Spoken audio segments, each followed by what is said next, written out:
seterusnya, saya ingin bertanya. Tak payah tanya dah, terus tanya. Dia hak tu rugi tau. Saya nak tanya, tak payah. Terus kepada soalan. Mengenai mandi wajib. Setelah saya selesai bersabun, saya pun niat mandi wajib sambil bilas sabun tersebut. Adakah betul cara saya mandi wajib atau perlu dilakukan asing-asing? Ni juga duduk balok. Dia mandi wajib kemudian dia sabun.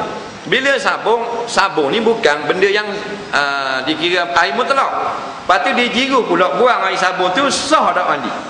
Jawabnya, apabila telah ada lalu pada tubuh kita sekali saja laluan air yang membasuhkan tubuh daripada air yang mutlak, telah sah mandi kita. Faham?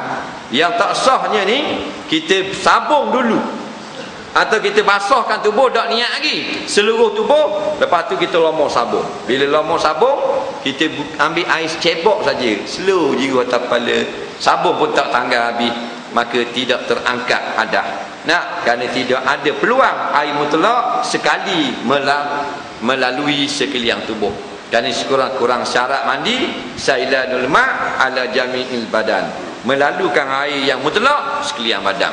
Jadi kalau kita mandi payung ujang, biasanya kita mandi junub, kita niat selalu. Buka payung ujang, kita niat. Faham tak? Ataupun kita mandi dulu, lepas tu kita bersabun. Lepas bersabun, kita buka air, bersihkan sabun. Bila sabun telah hilang di tubuh, kita mula berniat lalukan air sekalian tubuh. Cara pertama, mandi dulu biar rata. Habis dah rata terangkat hadas, bersabun pula. Tak ada masalah, kerana mandi telah pun sah. Soalan seterusnya,